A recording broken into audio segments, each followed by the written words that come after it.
Earl Smith, welcome to the podcast. Oh, thanks for having me on, Ryan. Big fan. Thank you, brother. It's good to have you on. Man, I think about someone who's just in the trenches, in the weeds, high school Division One. I mean, you're the site editor for Intermat, but man, you are just right in the trenches of everything. We're gonna go through your background and some of the stuff you're doing now, but man, we're coming off a crazy Vegas weekend. Is this the toughest in-season tournament of all time? I don't know about all time, but I know we were on press row and I was talking with the infamous Seton Hall Pirate and the Flow Wrestling crew. And what we could come up with was, I think, 2013 or 14 Southern Scuffle.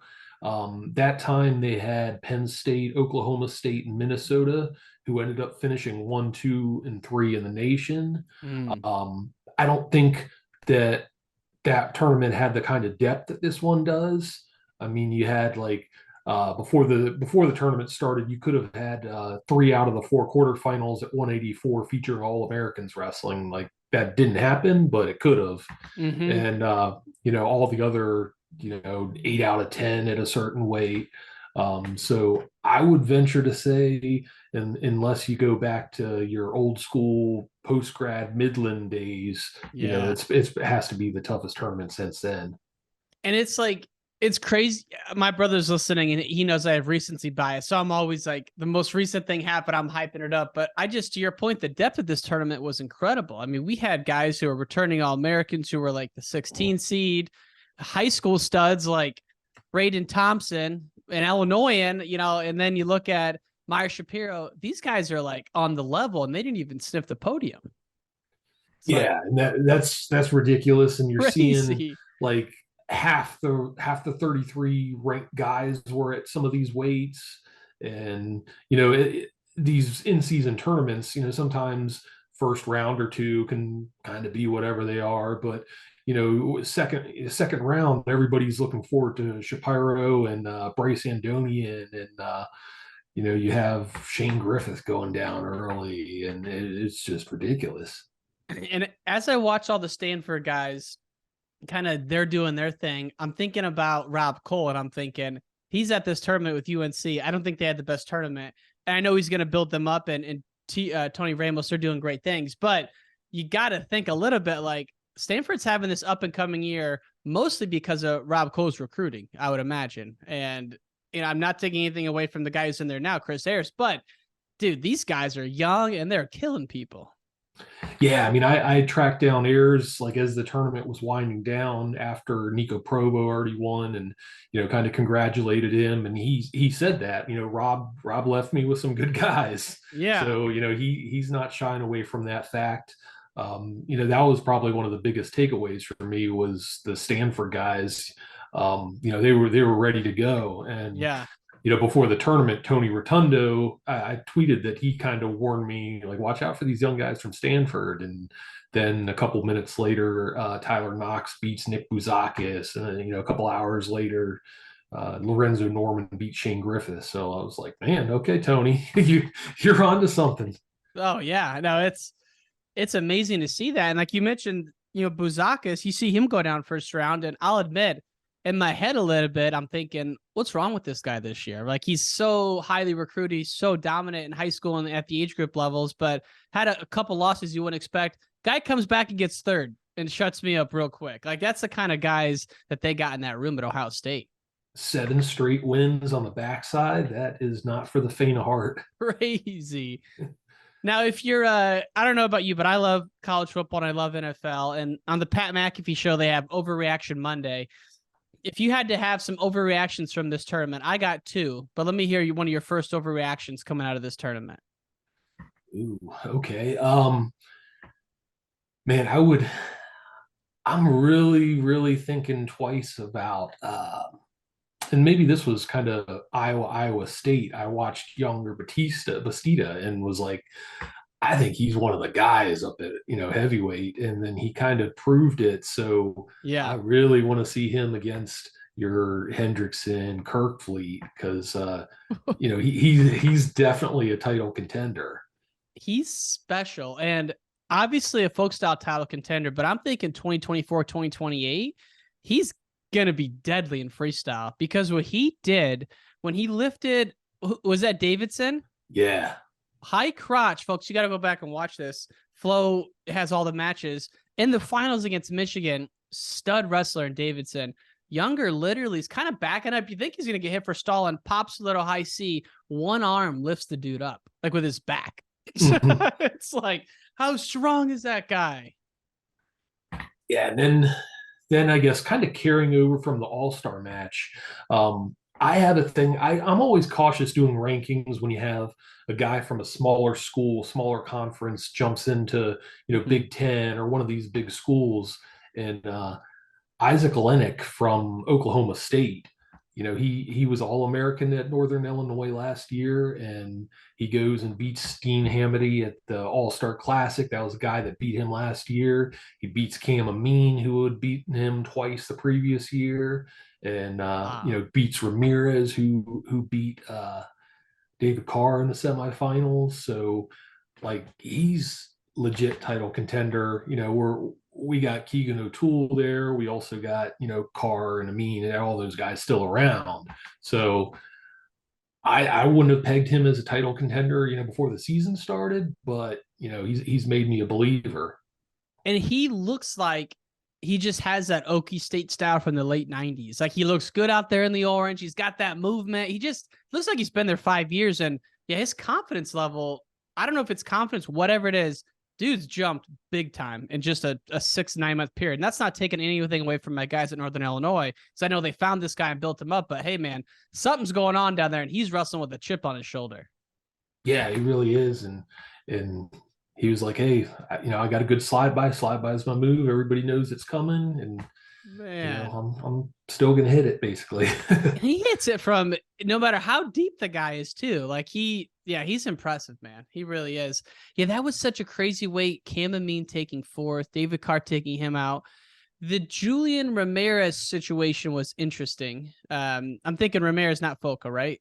Who took out Yes. Carr? Yeah. Okay, yeah, Mhm. yeah, yeah, yeah. That's so Ramirez was an interesting match. The overreaction Monday for me, and this is I love Cornell more than anyone. I was shocked though that Meyer and Foca did not place at this tournament, and I was also a little shocked at Michigan didn't seem to be coming out the gates. And again, I love Bormet, I love all those guys. I'm just saying those two were a little surprising.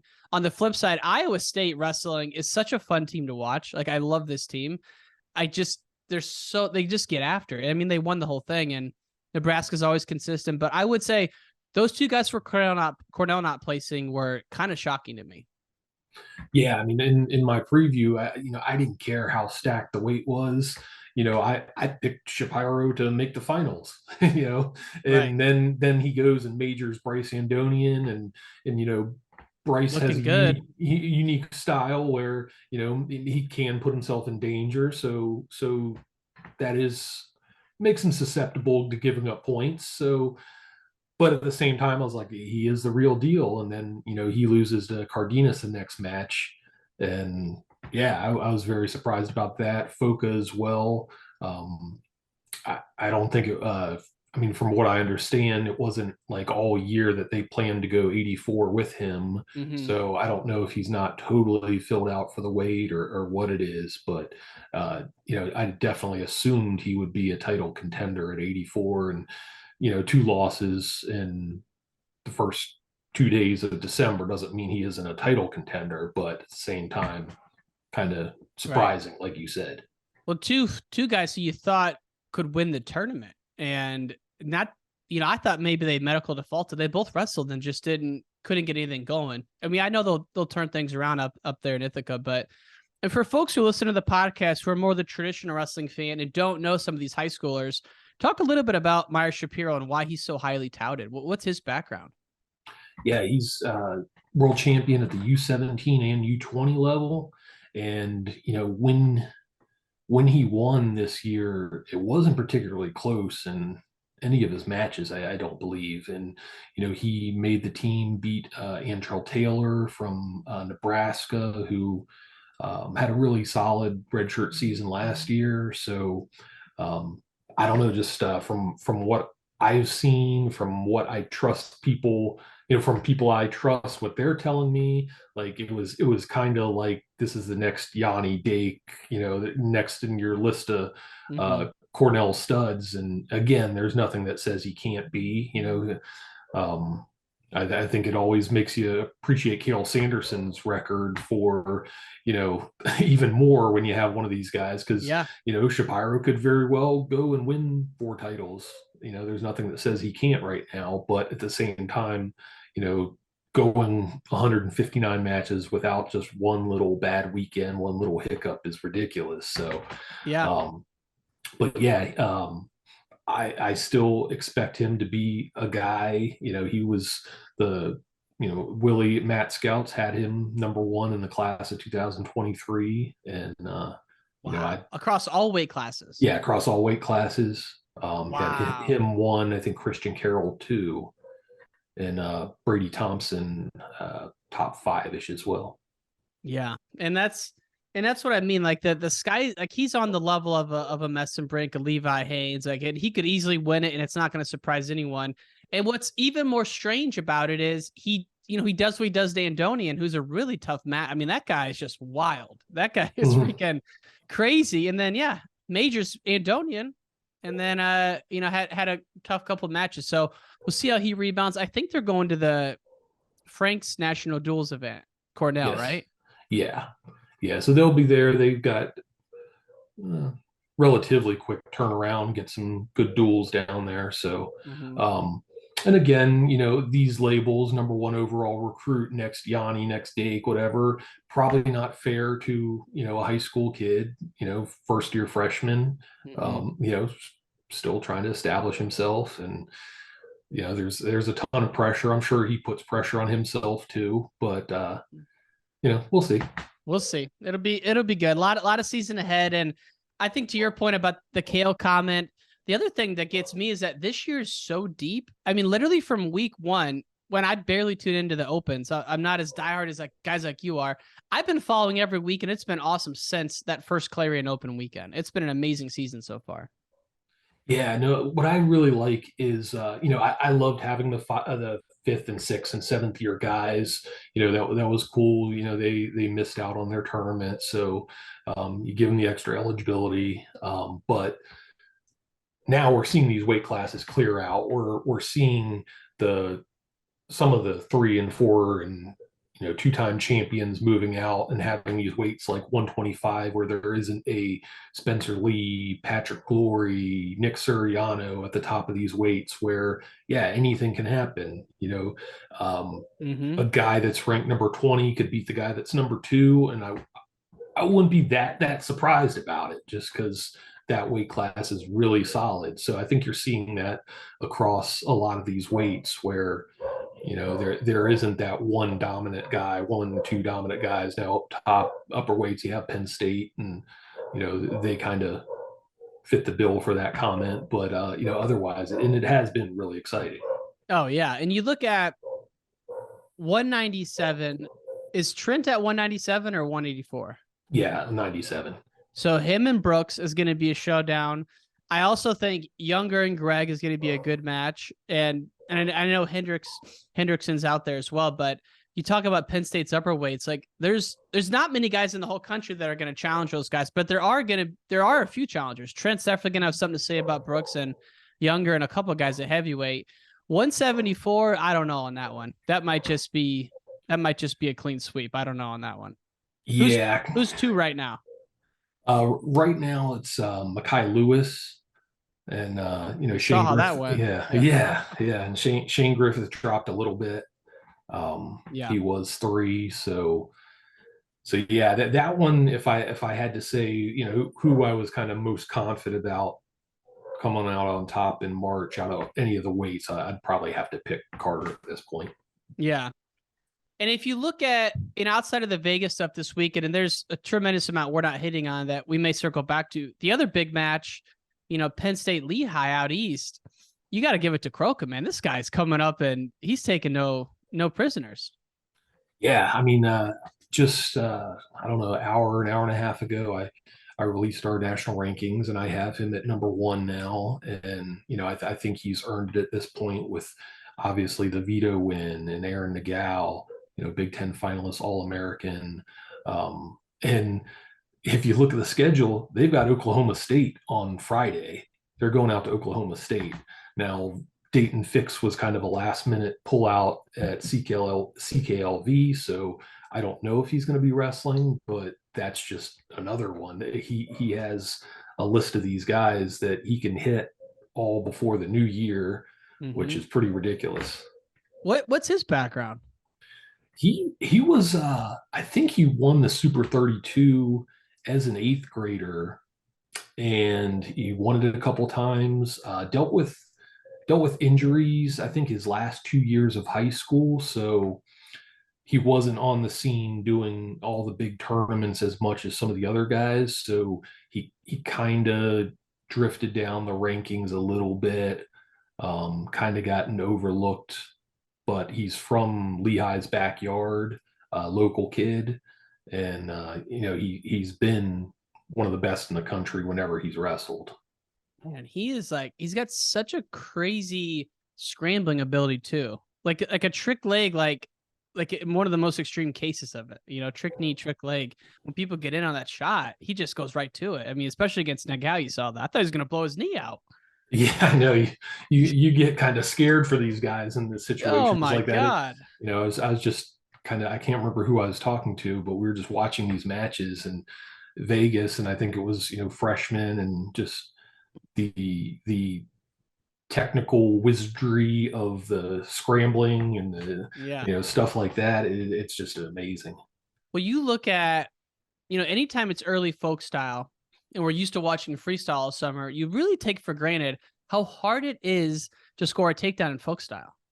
Like it Yeah, is, these guys are so deep. And then, guys are flipping through and they're pretty loose with the neutral danger call. Like he doesn't really seem to be that like impactful. But like, man, maybe it was even David Taylor said it during the All-Star Duel broadcast. It's like freestyle, at the very least, you're going to get your push out. Maybe you'll get your takedown. It is so freaking tough to get that takedown with the scrambling now. It's just, when you watch folk style after watching a freestyle summer, it really jumps out. yeah, and I mean, and then you can get your exposures when you're deep on a double. In freestyle, you can tip them over, get the exposure there, and folk style, you can still roll out of it. And Mm-hmm. yeah, as far as neutral danger goes, I like to joke. I always say, even though we're, I don't know, what, 5 or 6 years into this thing, I feel like a lot of the referees kind of forget about it for a second, and the coaches start screaming, and then like a second or two later, then it's like, oh yeah, and they start the count, and then yeah, and then they So you is it know two swipes? Is it takedown or what is the rule? yeah, it's three swipes. Three swipes. Yeah, Okay. Three swipes. and Yeah. so they usually miss one, I feel like, but Oh, easily. Yeah. maybe one and a half, but you know Well, there was a tweet. It was like Etchemindia first round, literally had like some dude in a front headlock on his feet and just takes him right to his back. The guy hops back up, no takedown. mhm. And it wasn't a folk style takedown, but someone commented and they're like, in what other grappling sport does taking a man from his feet to his back equate in no points? And I'm like, folk styles really is a control game. Like you can see some pretty explosive things. And especially with these Cubans now at Iowa State, they're Yeah, probably like, man, what kind of a bizarre form of wrestling is this where we get no points for that? But it's definitely different. yeah, and I mean, I'm one that likes kind of the differentiation between the two styles. I don't necessarily want college and high school to totally be freestyle Mm-hmm. and just eliminate folk style. So I do like having a little bit of a separation between the two. Would you ever advocate a push out point in folk style? Yeah, I think it's probably necessary. Um, Yeah. yeah, I mean, there's too many times where we saw the All Star match. I think probably the worst example, the '84 match with Kekaizen and Truax, and Mm-hmm. I think there was maybe 4 or 5 out of bounds situations, and a couple of them had him grabbing the edge of the mat. And, eventually, stalling got called, but it's it's much better, flowing for the fans. If you're Mm-hmm. penalizing a guy for stepping out. I like the thought of a push out in folk style. I just wonder how messy it would get with grounded, with again going back to the folk style scrambling. Like it would get really hairy. And even like with getting out from bottom, right? Like let's say a guy's on bottom, they get out, they turn in on the edge, they're fighting hands, they turn in, they get one, and then they go out. It's that one for the other guy for the push out. So neutral or top and bottom could be interesting too with that. Yeah, and that's why I'm not totally into it. Or, when you're talking the differences between freestyle and folk style, and I think a lot of people are just like, yeah, freestyle's better, this and that. But there Mm, are those situations like the grounded where you could watch 10 matches, see 10 situations, and I don't know, four or five different interpretations of how it's called. So it's definitely not perfect. right. Well, and you mentioned you released the rankings this morning. So are you the main ranker for Intermat? Yes. Wow. So tell me a little bit about how you ended up at Intermat. I want to hear all about d1collegewrestling.net, Oh, but okay. yeah, so let's just kind of maybe we could just start there. So you were a high school state placer in Virginia. You coached at Manassas Park for several years. At some point though, you end up out of wrestling. How did you get back into it? Yeah, so I never saw myself coaching. So when I did, I just I never saw myself coaching wrestling. I always thought I'd be a baseball coach. Okay. And when I did, it was just kind of like, whoa, okay, like I don't have that great technique. I don't have, this great wrestling mind or experience. So I just got to totally like immerse myself in the sport. And, I tried to learn everything I could. I tried to get all the videos I could, all the old footage, which, we've talked about with YouTube. So, I did that for a few years. I had a job as I have had a bunch of different career fields before wrestling full time, but one of them was working as a special education instructional assistant in the middle school, which was adjacent to the high school, just so I could be at practice, basically. Okay. And So in you high know, school, you weren't like all in on it. You did a multiple sports, but then once you got into coaching, you got obsessed with wrestling. yeah. I played three sports in high school. We were a very small school, so we kind of had to play multiple sports at the time. So yeah, and then kind of life's taken over, and I meet who was then my girlfriend, now wife. Um, had to make a little bit of money, had to be able to afford stuff, so I had to get kind of a real job.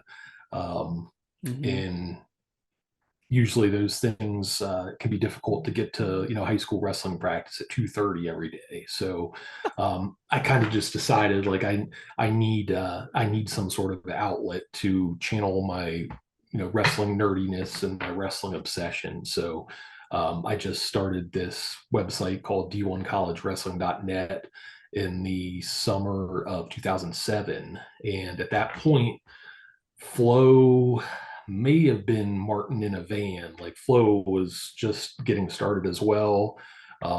Jason Bryant was at Intermat. I just felt generally there wasn't enough college wrestling coverage. And so Mm-hmm. I just said, I'm going to do this. And so I kind of spent the whole summer kind of researching.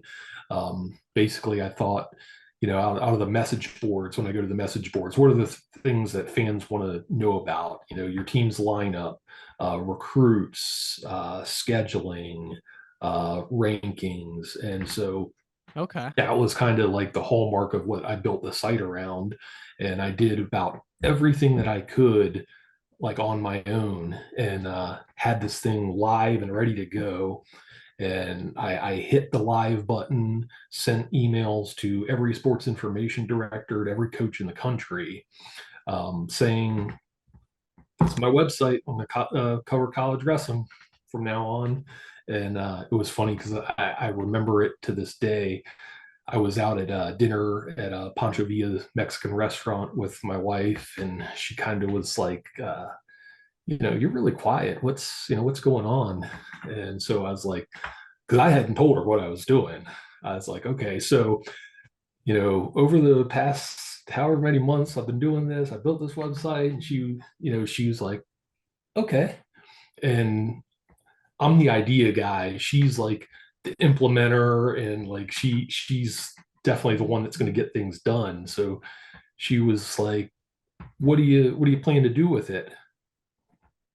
I don't know. She had like two or three other questions about it, and I pretty much said I don't know to everything she said. And so I go home because this was 2007, so we didn't have all our emails synced up to our phones and everything. So I run and jump on the computer to see if anybody responded to me. And the very first person I saw was Kerry McCoy. He was the head coach at Stanford at that point. And he said, it's a cool website. I like the idea of it. Um, our lineup you have, this guy's going to redshirt, this guy's going to bump up, this guy's going to drop down a weight. Here's two recruits that came on late. Here's our schedule we haven't released yet. And, let me know if you need anything else. Look forward to, checking in. So I was like, whoa, okay. So like this is real. And Wow. I don't know what because I didn't know him at the time, and since I've known him, he's one of the more beloved people in the sport and just generally good guy. But I just knew him as the stud heavyweight wrestler. So I don't know what I would have done if somebody would like the first email I picked up would have been like, "This is stupid. Why are you bothering me with it?" But Right. I saw that email from him, and it was just like, boom, okay. We're And good. yeah, we're good. And so I had about a month of doing whatever I was doing with it. And, I went to Kirsty, my now wife, and said, you asked me what I want to do with this website. So, I'm either going to make enough money where I sustain myself. Maybe I'll sell it to somebody, or it's just going to lead to full-time employment in the wrestling business. And like, that's the goal. And it was the goal from like summer, fall 2007. Dude, that's so cool to hear that. And I think about it and I just relate to my own excitement with building this podcast. Like the first 6 months, first year, it's just so exciting. And there's so much just new and momentum. And like you said, like the first time someone who you look up to, like a Kara McCoy, responds to you as a peer, you're like, oh shit, like they look at my stuff, it's like crazy. So it's so cool to hear that because man, '07, how are you even building the website? There's no like gig websites. Who's doing the coding? It was just a basic, like, it was called a one-in-one web builder or something. So it was very simple. Like, all I had to do was just input the words. Like, I didn't need to know any coding or anything like that. Right. So it was very, very simple, very basic. And to know enough to do rankings, and that was kind of my original question, you have to be so in the weeds. So like, have you been following like D1 wrestling at that granular level basically since '07, '08-ish? Yes. Yeah. Wow, that's incredible. So what happened after that? So you launched in '07, you ran it till 2017. When did you start getting pulled into some of these other publications and getting some national exposure and attention?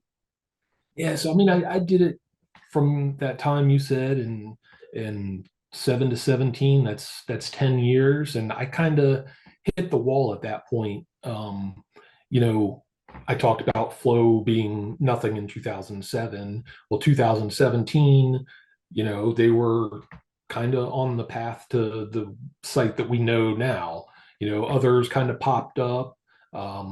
Others, made different investments into, college wrestling. So I didn't necessarily have the money or the time to really keep going like I wanted to, Mm-hmm. because for I guess the bulk of that time I was a 911 dispatcher, and so I'd work about 40 some hours, close to 50 some hours a week, and then kind of do whatever I could do with the website from 9 o'clock till 2 in the morning, or on my days off. So Mm-hmm. um, I also had kids that were starting sports, and Wow. when the kids aren't doing anything, it was easy for me to justify just going up to Pennsylvania for the day to watch some tournament or something. But I don't want to miss their game to do this, and I'm not making any money off of it. So it was like, you know what, Right. it was a good run. It's been a lot of fun. I've met some cool people. I'm obviously still going to be a fan, but I think we're done. Yeah. And so I don't know, within maybe a month or so after that, I saw Alex Steen, who is the site editor of the Open Mat, say something about we need somebody to do high school coverage for us this year. So I didn't really know Alex. I had kind of conversed with him on Twitter a couple times, I think, and he seemed like a knowledgeable guy, like the stuff he wrote. So, we exchanged messages, and I'm back in it right there. And Wow.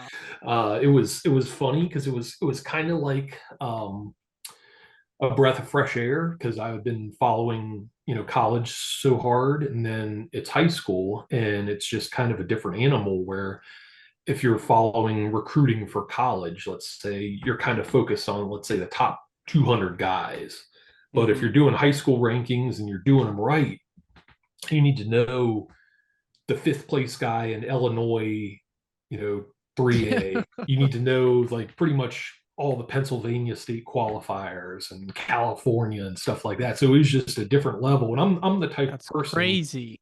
if I have an interest in it, and then I can just, I can dive in, go way down the rabbit hole, and it's cool for me and I enjoy it and it's fun. So this was kind of new knowledge that I, new ways of kind of testing myself. So I had a lot of fun with it.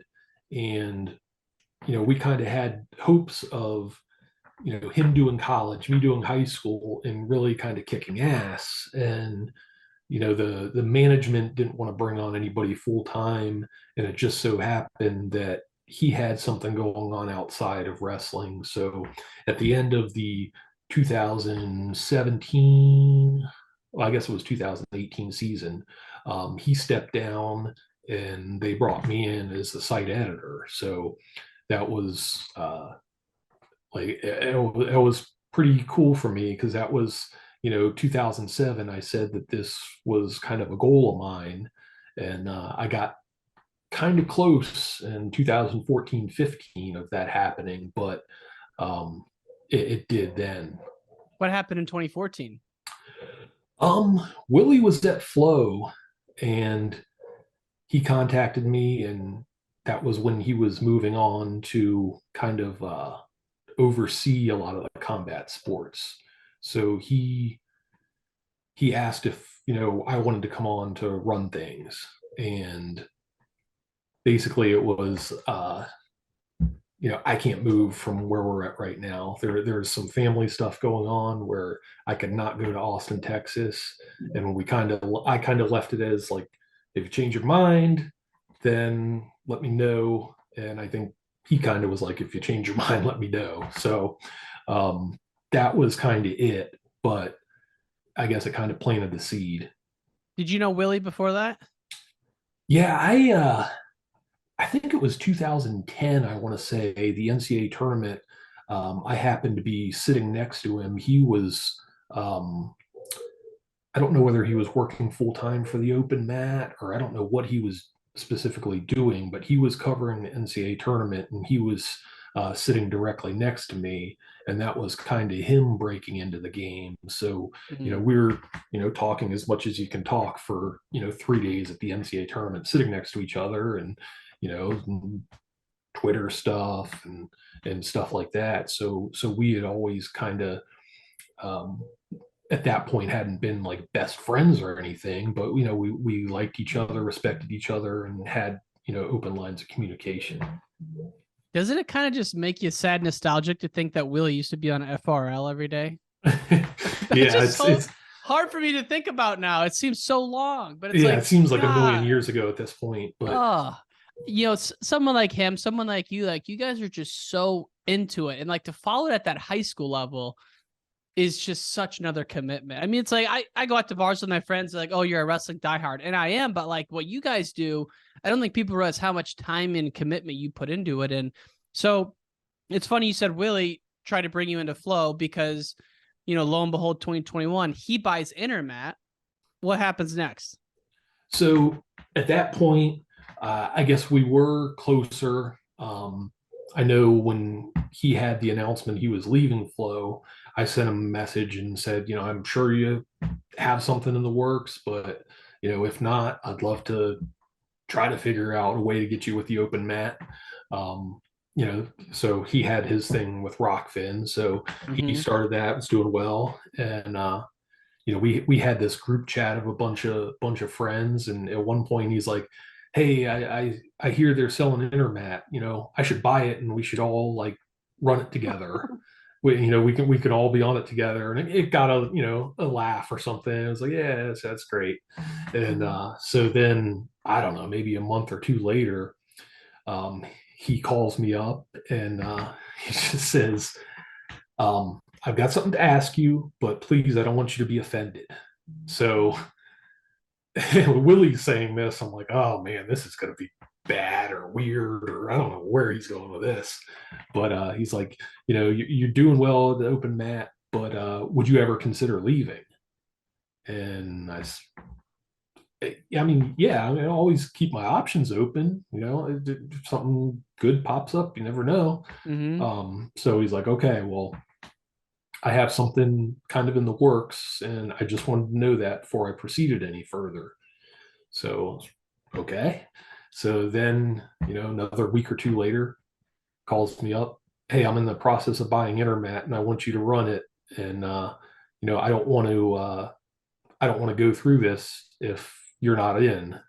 So, it took some kind of working through to talk it over to see if that's something I wanted to do and his vision, and talk it over with the wife and people I trust, and then it was like, yeah, I mean, just kind of the name, I guess, for both of us, the name brand recognition of Intermat in the wrestling community is was really hard to pass up.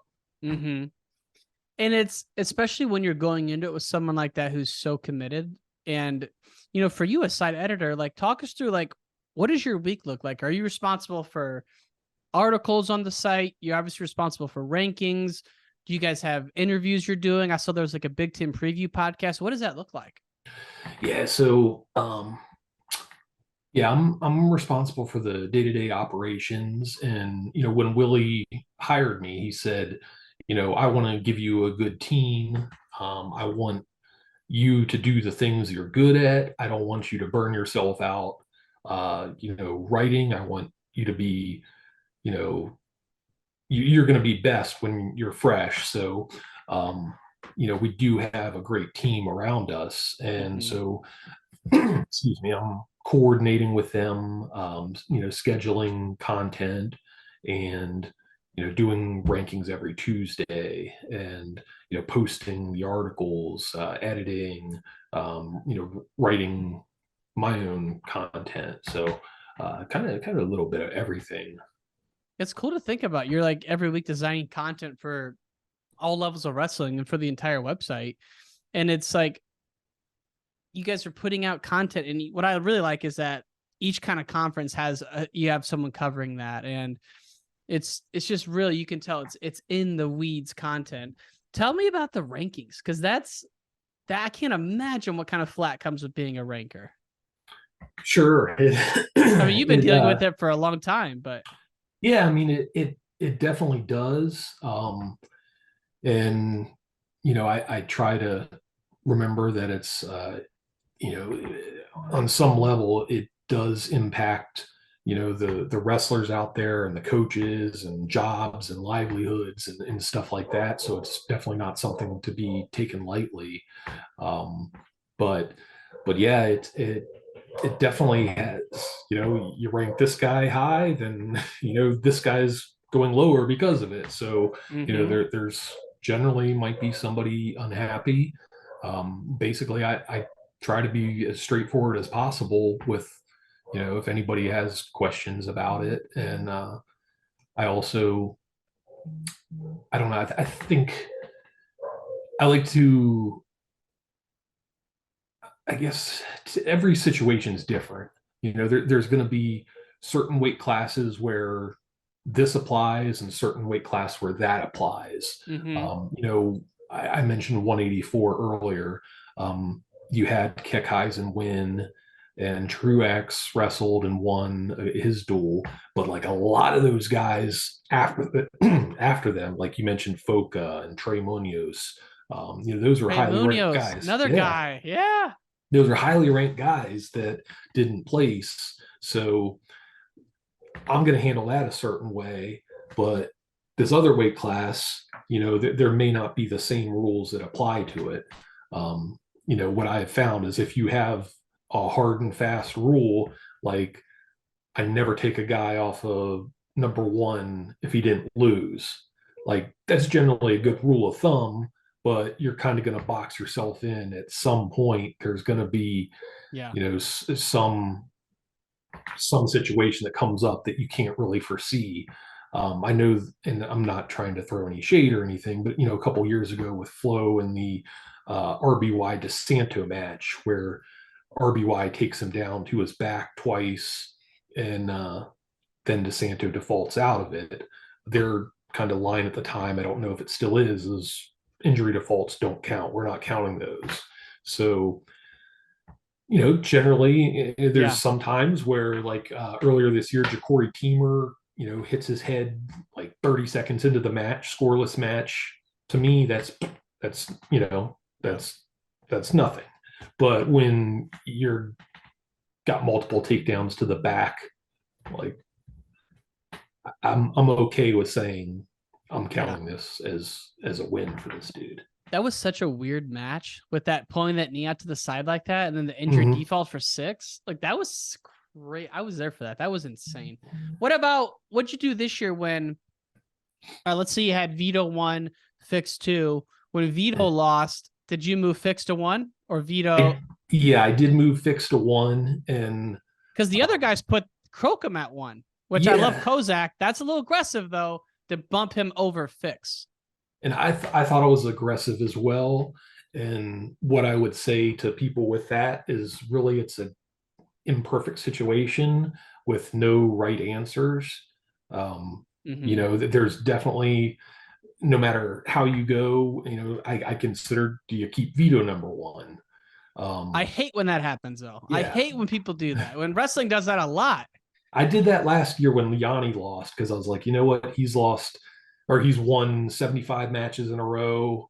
Um, After I Gomez didn't, beat him? yeah, I didn't think that there was a clear cut guy who should be number two or number one, Mm-hmm. based on the stuff that happened. So that was an option. I didn't like it. The Crookham, I thought it was too soon, second week of the season. Same. And then you put Fix number one. It's like, well, Vito majored him in the NCAA semis. So, it's a no-win situation per se. Everything kind of doesn't look very good. Now I was more comfortable now that Crookham won, beat Nagao. Oh yeah. He No, beat him. that's clear cut at that point. And especially when Fix didn't wrestle this weekend. Mhm. Like he was there. I'm sure he's fine, but I do think like, yeah, you beat Nagao he's right up there. And it was 2 takedowns to 0, right? Yeah. That's pretty clear cut. Yeah. Yeah. So, and I don't know. What do you think? Think we're going to see Fix and Crocum this week?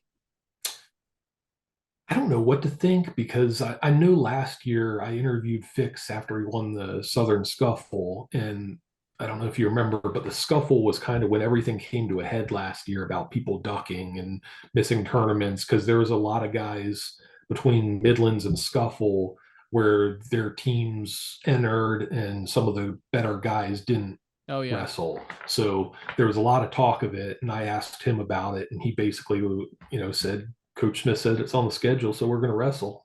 And All right then. All yeah. right So then. so I'd love to see that. and he didn't miss any matches last year, and I think I was trying to. I think I did an article about the teams that wrestle the highest percent of matches with their starters, and I believe Oklahoma State was number one. So Oh wow. um, so That duel would be good though. Like Lehigh might yeah. beat Oklahoma State.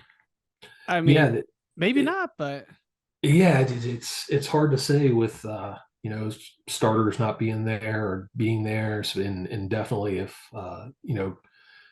Reese Whitcraft is pretty solid, guy to have in mhm, case Dayton is not available.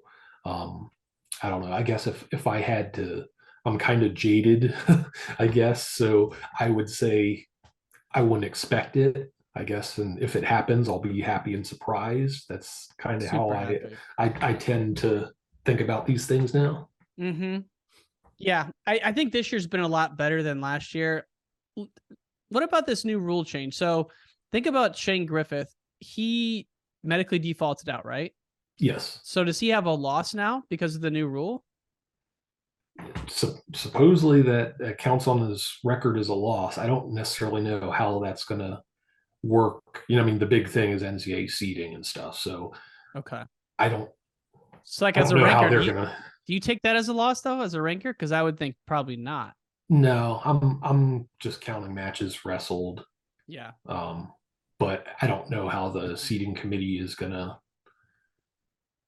Maybe if him and someone else have a similar resume, haven't wrestled each other, that's kind of a knock against him. I guess that's okay. I don't know, but Yeah. I do think something needed to be done because, like, look at the NBA, right? They had a lot of those guys sitting out with load testing or whatever it's called, like, load management. And look at what they're doing now. They pulled together this random in season tournament that no one really knows what the hell it means just because they're trying to get people to pay attention to the games. It's a very dangerous place when you only care about the postseason. And that's wrestling, for better or worse, has always been all that matters is March. But as we've seen so far, there's so much good wrestling to happen, and it's a really good product as long as the best guys are wrestling. So it seems like this year it's happening less than last year. yeah, for sure. And I think Vegas was kind of a great example of that because there weren't that many different teams. Oklahoma State was one. They hadn't been to Vegas since 1999, I was told. But Ohio State's always there, Cornell's always there, Nebraska's usually there, Michigan's always there. Virginia Tech's kind of often there. So it's Iowa not like State they're. was new. Yeah, Iowa State's another one. So Yeah. you had those teams, but it wasn't that there were a lot of new teams. It was just most of their guys are wrestling. So Yeah. And um, even guys where like you would have understood if they defaulted out, like some of those Cornell guys, mhm. like a Trey Munoz, that's pretty impressive that they didn't, right? I mean, that says a lot. Yeah, and that's true. I didn't see as many medical forfeits for fifth place match or on the backside as you would have imagined or would have seen in years past. Yeah.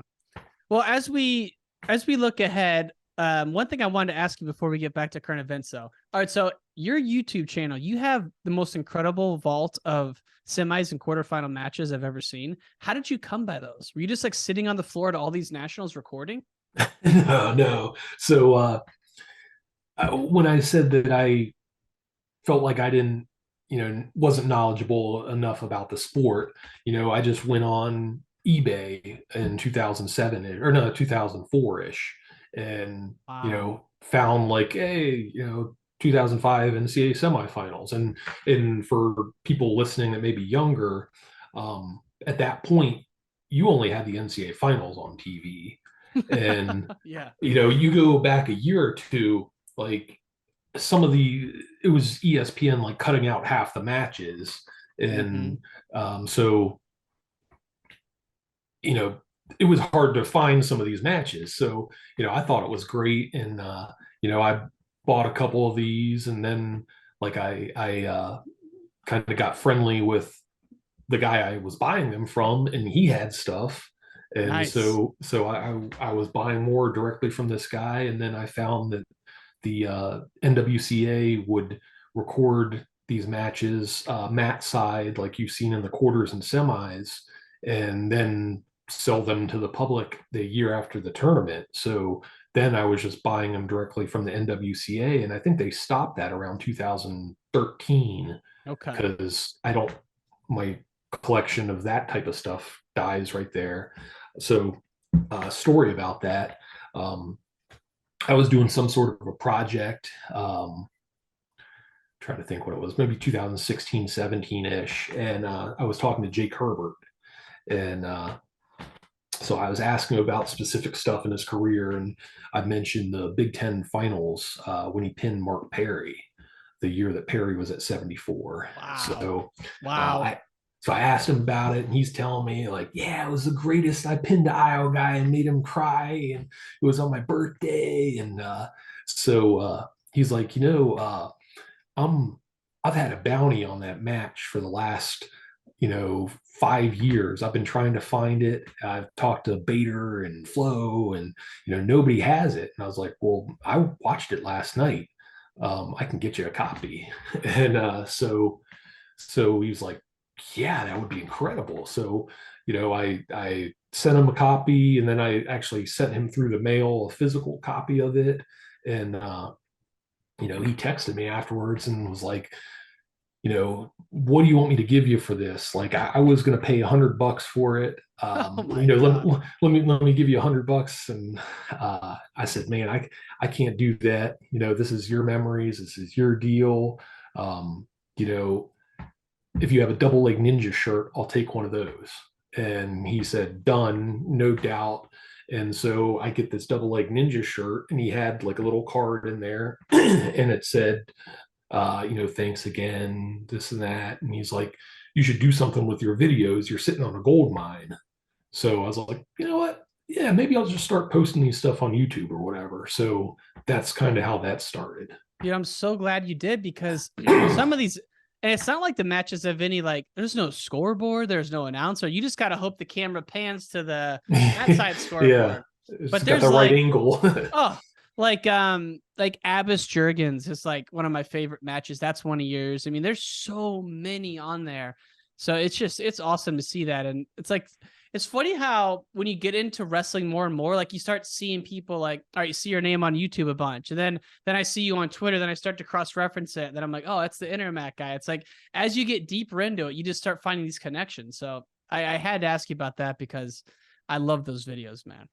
Yeah, well, it's been great because like guys around my age and you know your studs at the time, there wasn't Flow, there wasn't YouTube, there wasn't all these other places where Mm-hmm. the Meyer Shapiro, for instance, like probably every one of his big matches are somewhere out there on the internet, but everybody else, like maybe their NCAA finals was there. So I've had a bunch since I've been posting them. I've had a bunch of those big name guys from that time contact me and say, do you have anything else of mine?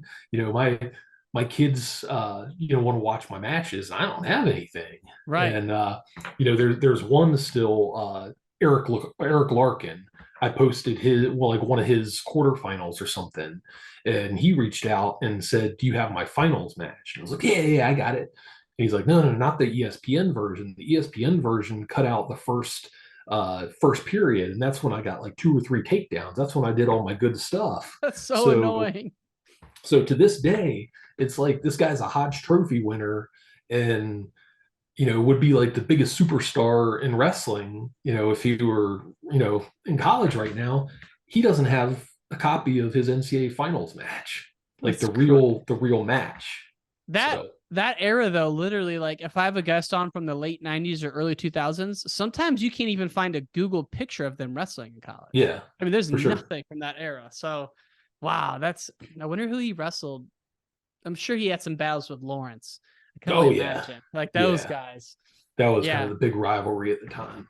and his kids now are no joke. Oh my Yeah, lord, yeah, it's crazy.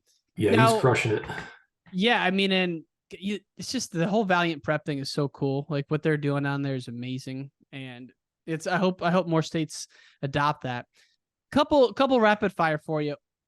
When is Iron Man going down? Is that this weekend or next weekend? Yeah, this week. That's a big one. Are you going to that? No, generally Willie hits the high school stuff more than Okay, I do. If I don't know if there's something if that's he his needs help world. with or whatever, then I'm more than happy to assist. But yeah, Okay, Iron Man this weekend. That's a big one. And then what do we got coming up in December? We got National Duels, Midland Scuffle. Any other big ones in December? U.S. Nationals for the senior level, obviously. Any other big ones you're looking forward to? Yeah, those are kind of the big ones, I'd say. Yeah. And then I was talking to Tim Sisesky last week, Midlands coming up. Like, as an Illinois kid growing up, Midlands was like our CKLV times 10 because you had the Mhm. outa, you had the post grads doing it. So I'm excited to see Midlands going again. I really do think, as much as I get why Penn State and Iowa don't do a tournament, okay, Hawkeye salute or Soldier salute, whatever. I mean, like a big tournament where there's a bunch of teams. Like, I do think it'd be so cool to have like at least every team do one, you know? Yeah. And Penn State, like their room is so deep. I get it. Same with Iowa, but man, like the fun and the excitement from CKLV, it's just crazy to me how fun it was to see guys going at it deep in wrestlebacks. It was awesome. Yeah, and I mean, it's also beneficial if you're having a 2 day weigh-in, 2 day tournament Mm-hmm. situation, which I don't believe Penn State does until Big Tens. Now Mm-hmm. they they seem to be figuring things out pretty well. So I'm not going to tell Kale how to do his job, but it would be incredible to, if they were in the field at Vegas or one of those tournaments you mentioned. Mm-hmm. Yeah, I mean, like you said, they used to go to the scuffle because there's a couple times they brought red shirts in who would like made the font. Maybe it was like a Jared Cortez year. Can't remember who exactly, but yeah, it's an awesome season, man. And Earl, I just gotta say, man, thank you for all your coverage of wrestling because it's so fun to follow Intermat and then your. Oh, I wanted to ask you about this. What's your D1 weekly guide and how can folks get subscribed to that?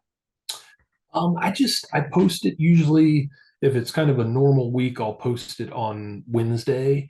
Okay. It's funny because when I took over at the Open Mat, that was something that Alex Steen started, and I kind of didn't pay attention to it. And it wasn't until like the first month of the season, I kept getting emails, where's the viewer guide? Where's the viewer guide? And I don't think that anything else I had like got the kind of feedback and emails like that did. So I was like, okay, I guess people are into this thing. So I started it there and then carried it over with Intermat. So about every Wednesday, I'll post the schedule for the week and how to watch each of the matches with links. And I know I use it. I'll have it. Yeah. that window will be open for me all weekend. So yeah, people tend to get into it. Well, Adam Terapelli told me about it, and it's like it's genius because there are so many kind of random duels going on all the time that unless you know, yeah, hey, I got some time on Friday or Sunday, I'll pop it on. So I think it's a really cool thing. And anyone listening to this, definitely check it out either on Twitter at Intermat or you personally on Twitter. It's called the live streaming guide. The other thing I was going to ask you about is how can folks, so Intermat has content, there's some free, there's some paid.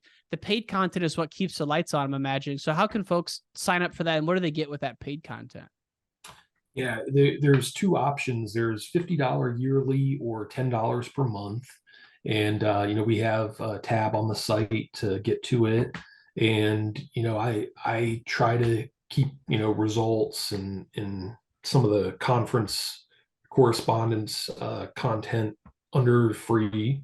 Behind the paywall is kind of your more detailed coverage. Like right now, maybe before the end of the day, I'll have something about like stock up from CKLV. Mm-hmm. And yesterday I posted some kind of quick reactions from it. So Mm-hmm. you're getting, really kind of detailed. And then when we're getting into the off season, that's kind of my wheelhouse where I try to be creative and try to, you know, maybe do some historical, try to put some historical context into what we've seen. And, but, I make sure that if you subscribe, you're getting your money's worth. You're going to get, great content that you're not going to be able to get anywhere else. And folks, $50 a year, we spend that on a Saturday out at River Shannon. I know many of my friends do. So it's gonna go to a good cause. And these guys are in the weeds, in the thick of it. You got two of the best in the business, Earl and Willie Saylor, and a ton of people on the correspondent staff as well, putting in content. So I just think it's awesome, man, and I'm a huge fan of it and everything you and your team has done. And I just want to thank you for coming on the show today, Earl. It's been awesome. Oh no, thank you again. I've been a huge fan, and you kind of mentioned that a lot of these guys whose videos I've put up, that's kind of my wheelhouse. So getting to hear their behind the scenes story, that's always really fun for me. So I appreciate it, man. It's been fun to do, and a lot of good stuff coming up here. I tell people it's like we got U.S. Nationals, World Trials, or Olympic Trials, Olympics, NCAAs, now all within like a 6-month period, 9-month period. It's crazy. So a lot of good stuff coming up. yeah, I mean, when you're not actually like cutting weight and out there, practicing every day and getting your head beat in, like the wrestling season flies by when you're just, Oh, watching it as a fan or, covering it. The season goes by so fast. We're already, a month into it. So, yeah, all these things you mentioned will be here before we know it. the one that gets me is first week of February. It's always like it's starting to get sunlight a little bit out around 4:35, and I remember that's the only time of year where we got out of practice where it was a little bit of light.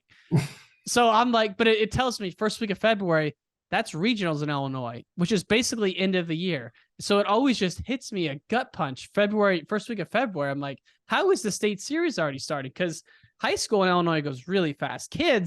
These kids are wrestling from like October through March, but the high school season's very short. So it'll be here before you know it. And yeah, a lot of good stuff to look forward to. I encourage folks, go to Intermat, check out Earl on Twitter, check out the live streaming guide. These guys are doing some awesome stuff. And Earl, thank you so much, brother. It's been an honor, man. Thanks, you, Ryan.